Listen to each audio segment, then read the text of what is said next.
Qu'est-ce que le royaume de Dieu?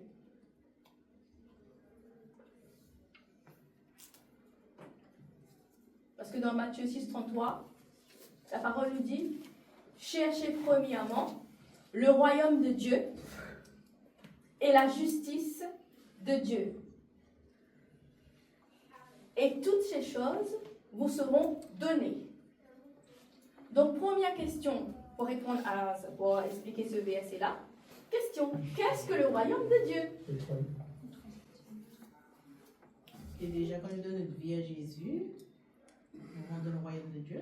Oui, mais c'est quoi le royaume de Dieu? Quand on donne sa vie à Jésus, on rentre dans le royaume de Dieu. Mais qu'est-ce que le royaume de Dieu? La vie éternelle. Concrètement. Je veux voir qui va trouver. Parce que déjà, si vous ne savez pas c'est quoi le royaume de Dieu, vous ne pourrez pas répondre. Ni expliquer le verset. Ça, c'est question colle. Ça. Là, il colle à ça, là. Et voilà, ça est simple. Qu'est-ce que le royaume de Dieu? Franchement, si on vous pose la question, qu'est-ce que le royaume de Dieu? On parle du royaume de Dieu, on rentre dans le royaume de Dieu. Qu'est-ce que le royaume de Dieu? La présence de Dieu. Le royaume de Dieu ne se trouve pas sur terre à l'origine.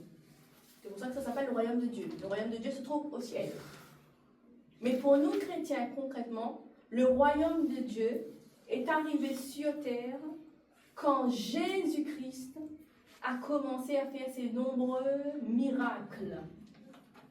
Quand Jésus-Christ a amené le surnaturel, la puissance invisible sur la terre pour nous, pour que les hommes puissent avoir accès au royaume de Dieu. Parce que quand Jésus a fait des miracles dans l'évangile, il a dit aux personnes à qui il avait parlé, les personnes qu'il avait guéries, il a dit à ces personnes-là d'aller dire que le royaume de Dieu est arrivé sur terre.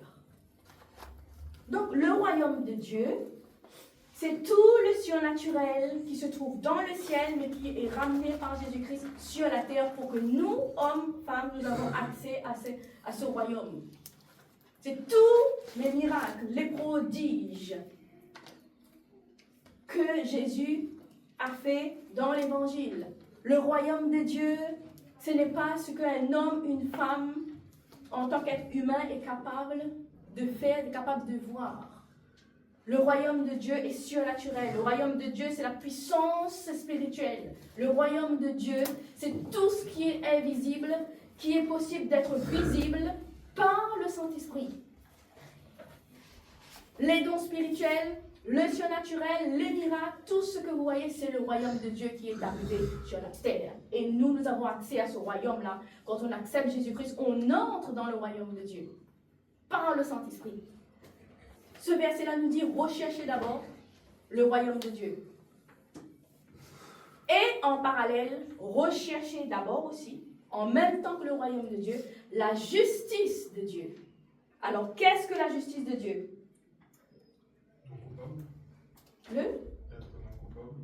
Être non coupable. Est-ce que quelqu'un d'autre a une idée? La vérité. Qu'est-ce que la justice de Dieu? La volonté, la vérité de Dieu. La grâce de Dieu. Parce que quand on dit qu'on est justifié, ça veut dire qu'on est vu comme non pécheur. Ah, question colle aussi, hein? Normalement, si vous êtes chrétien, c'est les deux choses que vous devez répondre facilement. Le royaume de Dieu, c'est ça. La justice de Dieu, c'est ça. Mais ce n'est pas évident pour tous les chrétiens. La justice de Dieu, c'est tout simplement la nature de Dieu. La sainteté de Dieu. En tant que chrétien, nous devons rechercher la nature de Dieu et être identifiés comme la nature de Dieu. Nous devons vivre selon la nature de Dieu. Nous devons connaître déjà la nature de Dieu pour vivre la nature de Dieu. La justice de Dieu, c'est tout ce qui est dans la sainteté, la vérité. Et surtout, il faut savoir que nous avons tous été justifiés par le Saint-Esprit. Ça veut dire justifié, c'est que devant Dieu, on est juste, on n'a plus de péché, on est saint. Donc on doit chercher la sainteté de Dieu, le Dieu 3 fois saint. On doit ressembler à Dieu. Quand on nous voit dans toute notre vie au quotidien, on doit ressembler et démontrer la nature de Dieu. C'est la justice de Dieu. C'est tout ce qui est contraire aux iniquités, au péché, à la saleté. c'est la justice de Dieu. Donc, premièrement, on doit rechercher le royaume de Dieu. Donc, vous devez rechercher tout ce qui est surnaturel. Et en parallèle, rechercher à être identique à la nature de Dieu 3 fois 5. Ça, c'est premièrement. Et deuxièmement, qu'est-ce qu'on va retrouver si premièrement on doit rechercher le royaume de Dieu et la justice de Dieu? C'est qu'il y a un deuxième. Il y a un deuxième. Quand vous regardez ce verset-là, de Matthieu 6, verset 33, qu'est-ce qu'il y a après? Regardez le verset là. Matthieu 6, verset 33. C'est simple. Il faut mieux vous expliquer ça parce que si vous expliquez juste le petit verset, peut-être qu'il y a des personnes qui ne comprendront pas.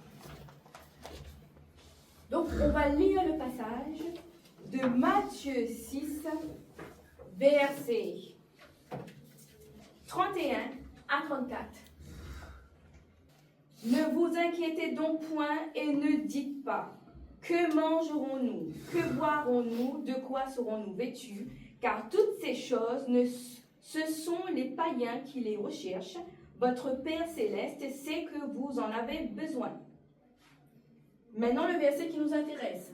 Cherchez premièrement le royaume et la justice de Dieu, et toutes ces choses vous seront données par-dessus. Ne vous inquiétez donc pas du lendemain, car le lendemain aura soin de lui-même. À chaque jour suffit sa peine. Quand on regarde le verset 33, cherchez premièrement le royaume et la justice de Dieu. Qu'est-ce qu'il y a après Dieu? Un point virgule. Ça veut dire que ce n'est pas fini. Et ensuite il y a, et toutes ces choses vous seront données par-dessus. Le point virgule traduit ce qui va venir en deuxième. Pour pouvoir vous donner ce qui finit cette phrase du verset 33, toutes les choses que vous recherchez. Ça veut dire que tout ce que vous recherchez, c'est quoi là? C'est les biens matériels. C'est de quoi vous vêtir, vous chausser, manger, boire, pour vivre dans la vie quotidienne, pour être à l'aise, pour manquer de rien, pour avoir tout ce qui comble vos besoins quotidiens sur la terre. On est d'accord? Et tout ça vous sera donné lorsque vous trouverez la deuxième chose que vous devez chercher, qui est traduit ici par le point virgule. Alors, qu'est-ce qui vient en deuxième? Recherchez premièrement. S'il y a premièrement, c'est qu'il y a un deuxièmement. Qu'est-ce qui vient en deuxième? La puissance de Dieu. En fait, c'est des grands mots que Zoti emploie, mais c'est très simple. Concrètement, qu'est-ce qui vient en deuxième pour que ce verset-là, vous puissiez vraiment vivre, surtout que vous puissiez vivre ce verset-là tout entier dans votre vie. Recherchez premièrement le royaume de Dieu et la justice de Dieu. Ça, c'est en premier, vous devez chercher. C'est qu'il y a un deuxième pour que, et toutes ces choses vous seront données. Ces choses, c'est tous vos besoins que vous avez besoin, le matériel, pour vivre décemment en tant qu'enfant de Dieu. Alors, qu'est-ce qui vient en deuxième? Pour avoir tout ce que vous avez besoin de matériel. Non? Non, d'accord. Concrètement. Mais c'est pour ça que beaucoup de chrétiens n'arrivent pas à avancer. Vous n'arrivez pas à voir la gloire de Dieu dans votre vie parce qu'il y a des explications que vous n'avez pas, des simples versets. C'est pour ça maintenant vous comprenez pourquoi vous n'avancez pas. Parce que pour avoir toutes les choses que vous voulez, il faut connaître ce qu'il y a en deuxième. Et je peux vous dire, ce qu'il y a en deuxième, ne soyez pas choqués. Dieu vous demande maintenant de chercher l'argent. Et toutes ces choses dont vous avez besoin vous seront données. En deuxième, il y a chercher l'argent, chercher les finances pour accomplir, pour établir et faire avancer le royaume de Dieu. Quand vous décidez de chercher l'argent, les finances pour faire avancer, établir le royaume de Dieu sur la terre, pour que le royaume de Dieu perdure, Dieu vous fait prospérer financièrement. Et tout ce dont vous avez besoin pour vivre en tant qu'enfant de Dieu vous seront donnés. Dieu ne fait pas prospérer financièrement un chrétien qui cherche ses intérêts personnels, parce que vous serez d'aucune utilité pour l'avancement du royaume de Dieu. Dieu bénit financièrement le chrétien qui cherche à entreprendre, qui cherche les finances pour faire avancer le royaume de Dieu. Et quand vous êtes dans cette vision-là, quand vous avez envie d'avoir l'argent, ça c'est tabou dans l'église, apparemment on ne peut pas parler de ça. Mais non, il faut être clair et net les amis. Sans l'argent, on ne bouge pas, on ne mange pas. Hein. Sans argent, on ne peut rien faire. Sans argent, on ne peut pas aller dans un magasin. Sans argent, vous ne pouvez pas aller acheter des vêtements dans un magasin. On ne vous donne pas ni des chaussures, ni à manger, ni à boire. On ne vous donne pas. Dieu leur donne des voitures. Dieu leur donne des vêtements. Vous allez attendre longtemps, ça n'arrive pas comme ça. Vous allez attendre longtemps. Oui, il y a des chrétiens, franchement, ce sont des vraiment fatalistes. Ah, si Dieu me donne, ben, il me donnera. Si Dieu ne me donne pas, ben, tant pis. Mais voilà. C'est à vous d'aller chercher.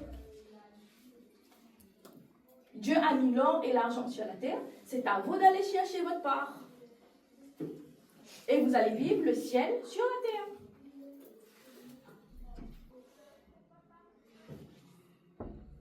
Deuxièmement, il faut chercher les finances.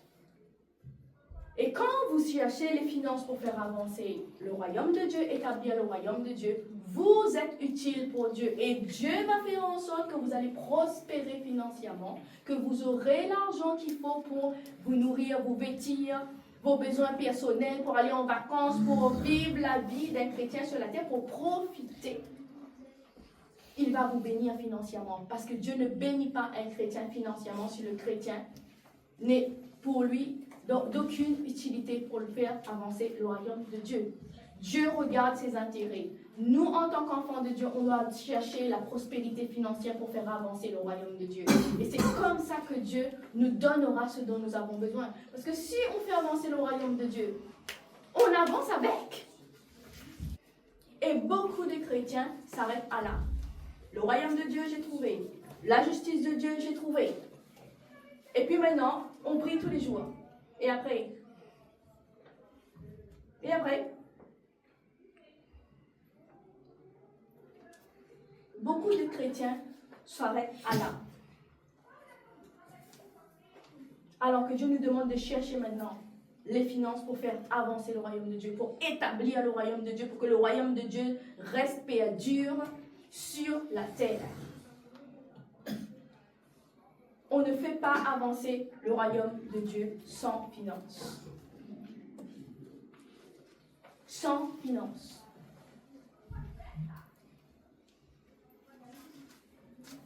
J'ajoute même une petite explication sur le corps du Christ. Quand Jésus était mort, on a laissé le corps de Jésus à la croix. On a laissé le corps de Jésus là-bas. Toutes les personnes qui étaient auprès de Jésus sont parties. Qui est venu réclamer le corps de Jésus pour l'amener au tombeau? Qui? Ça veut dire que toutes les personnes qui étaient là étaient pauvres. Ça, c'est vraiment une parabole qu'il faut comprendre. Un riche qui est venu, Simon de Cyrène, je crois bien, il est venu. Ça veut dire qu'il avait l'autorité, il avait la puissance financière pour aller oser demander aux autorités qui avaient mis Jésus à mort le corps de Jésus. Et on a accepté. Alors que toutes les personnes qui étaient là, pourquoi on leur a pas donné le corps de Jésus pour aller emmener au tombeau? Parce que ce sont tous des pauvres. Financièrement. Le riche est venu. Le riche a été capable de déplacer le corps du Christ. Le corps du Christ, c'est l'Église. On ne fait pas avancer le corps du Christ sans argent. Le corps du Christ se déplace avec les finances. Et ça, il faut le comprendre. C'est pour ça que beaucoup de chrétiens n'avancent pas, parce qu'ils ont renoncé à ça. Alors qu'on ne peut pas déplacer le corps du Christ si on est pauvre. Pauvre financièrement. Et c'est pour ça qu'il faut briser pour certains d'entre vous, si vous avez des problèmes avec ça, là, que ça brise maintenant. Parce que sinon, vous ne pourrez pas faire avancer le royaume de Dieu. Un chrétien pauvre financièrement ne peut pas déplacer le corps du Christ, ne peut pas faire avancer le corps du Christ. C'est pour ça que Dieu nous demande en tant que chrétiens de rechercher la prospérité financière pour faire avancer le corps du Christ.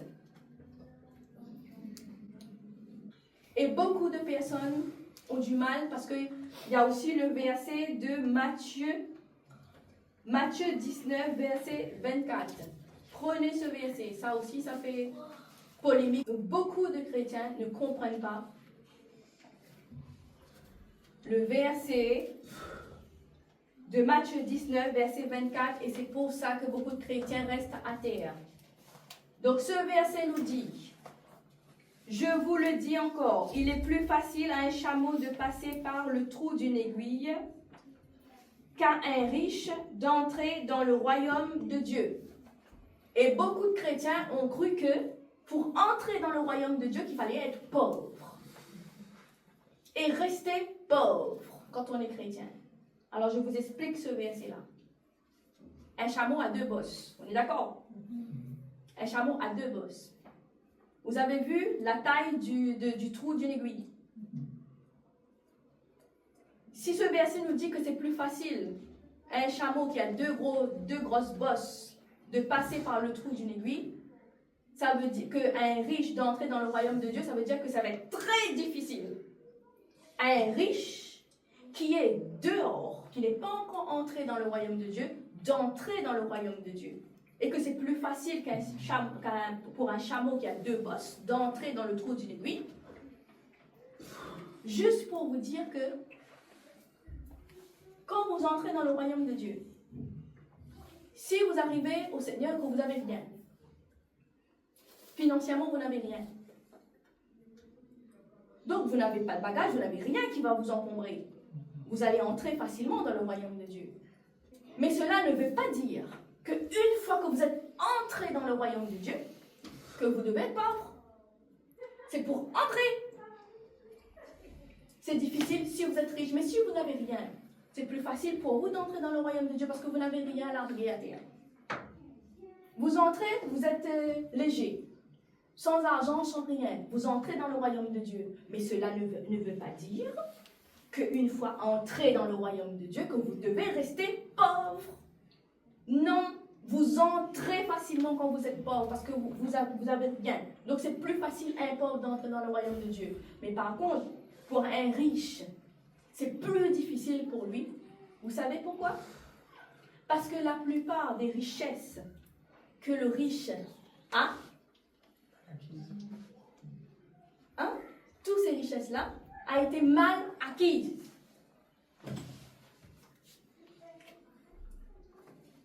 Donc, pour qu'un riche qui arrive dans le royaume, qui arrive dans la porte du royaume de Dieu, entre dans le royaume de Dieu, arrivé à là, il faut qu'il se débarrasse de toutes les richesses qu'il a acquises, qu'il a obtenues, si ça venait de Satan. Là, si ça venait de Satan, il est à la porte du royaume de Dieu. Il a la grosse voiture, les grosses propriétés, les grosses maisons, il a toutes ces richesses-là que Satan lui a données. Satan lui a comblé cet homme, cette femme-là de ces richesses-là. Maintenant, il arrive, il veut entrer dedans. Qu'est-ce qu'il doit faire? Il doit tout larguer.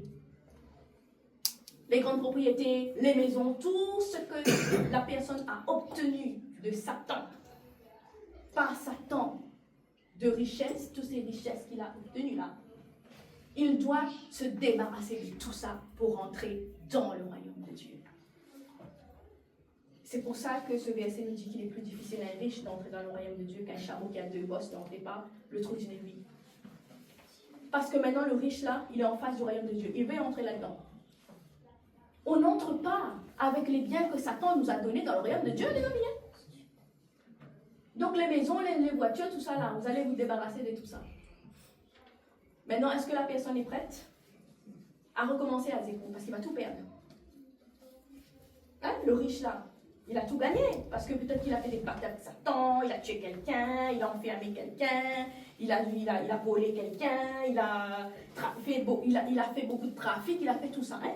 Il est riche là, il arrive à la porte du royaume de Dieu. On lui dit que maintenant pour franchir cette porte, il faut tout lâcher. Tout ce que Satan lui a donné.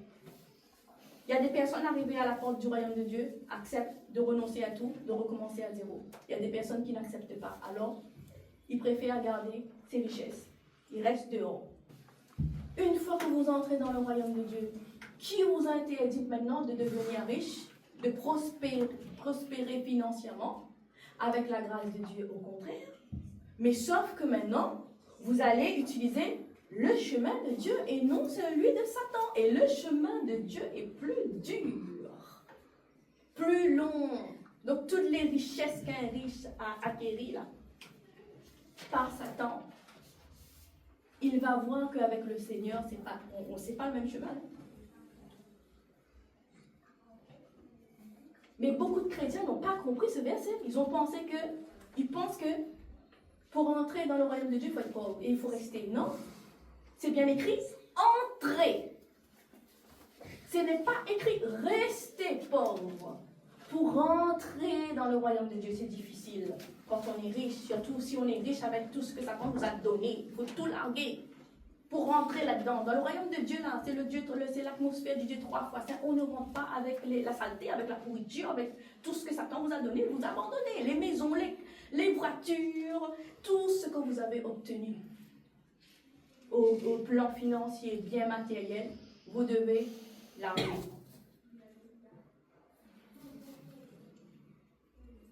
Donc pour le riche, ce sera plus difficile pour lui d'entrer là-dedans. Il faut tout abandonner. Tout, imaginez-vous. Alors qu'un pauvre, celui qui n'a rien, pour franchir cette ligne d'arrivée, cette porte du royaume de Dieu, il n'a rien, donc il peut rentrer facilement. Mais cela ne veut pas dire que le pauvre doit rester pauvre. Une fois qu'il rentre dans le royaume de Dieu, il doit s'emparer du royaume de Dieu. Il doit vivre la prospérité que Dieu donne.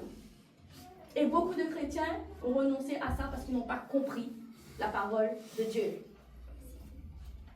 Donc, posez-vous la question, qu'est-ce qui manque à un chrétien pour s'épanouir sur la terre si ce n'est pas les finances, si ce n'est pas l'argent? Si ce n'est pas ça, qu'est-ce qui manque? L'argent, ce n'est pas le diable qui donne. C'est Dieu. L'or et l'argent appartiennent à Dieu. Maintenant que vous êtes entrés dans le royaume de Dieu, cherchez les finances pour avoir tout ce que vous voulez sur la terre. C'est clair? Maintenant, rien ne vous empêche, une fois entré dans le royaume de Dieu, maintenant de devenir riche. C'est pour entrer le problème, surtout si votre richesse venait de Satan. Donc c'est pour ça qu'il y a beaucoup de personnes, quand ils arrivent dans une église, ils ont plein de biens matériels, ils possèdent plein de richesses. Et quand leur famille, qui n'est pas dans l'église, regarde, et la famille voit que la personne qui est entrée dans l'église était riche avec tout ça. Et que maintenant, la personne, depuis qu'elle est venue dans l'église, elle a vendu sa voiture. Elle a vendu la maison, les propriétés, elle a recommencé à zéro. La famille porte plainte pour le pasteur parce que le pasteur est voleur, a déplumé la personne. Non? C'est pas que le pasteur est voleur, le pasteur a déplumé la personne qui était riche et que maintenant, depuis que la personne est venue dans l'église et qu'il n'y a plus rien, c'est juste que la personne-là, ses richesses, et ne venait pas de Dieu, mais venait de Satan. On ne rentre pas dans le royaume de Dieu avec les richesses de Satan. Si la personne n'est pas capable d'abandonner, eh bien qu'elle reste avec les richesses de Satan, ce que font beaucoup de personnes justement à la porte du royaume, parce qu'ils n'ont pas envie de perdre tout ce qu'ils ont acquis pendant tout ce temps-là. Et franchement, il faut perdre tout ça, oui. Les voitures, les grandes propriétés, et tout là. Hein, surtout ceux qui ont fait la franc-maçonnerie là, Ils ont ça, hein? Ceux qui ont fait des pactes familiales avec Satan, avec le diable. Ils sont là-dedans. Et bien sûr, de l'extérieur, quand on regarde, on va dire que c'est le pasteur qui a plumé la personne, non? La personne doit renoncer à tout ce que Satan lui a donné. Surtout, il y a des voleurs qui volent les terrains, qui volent les propriétés des personnes là, vulnérables. La personne là, si elle veut rentrer dans le royaume de Dieu, il faudra qu'elle va voir la personne à qui elle a volé le terrain, la maison, tout ça là. Il faudra qu'elle rende à cette personne sa maison, son terrain. Et il y a beaucoup qui arrivent à la porte du royaume qui ne sont pas capables de renoncer aux biens matériels pour entrer dans le royaume de Dieu. Et bien ils repartent avec leurs biens matériels, ils restent avec le diable et leur richesse. Et voilà, c'est tout. Est-ce que c'est clair? Donc une fois que vous êtes rentré dans le royaume de Dieu, rien ne vous interdit d'être riche et de chercher l'argent, la richesse. Pour avoir tout ce que vous voulez, pour être comblé matériellement sur la terre.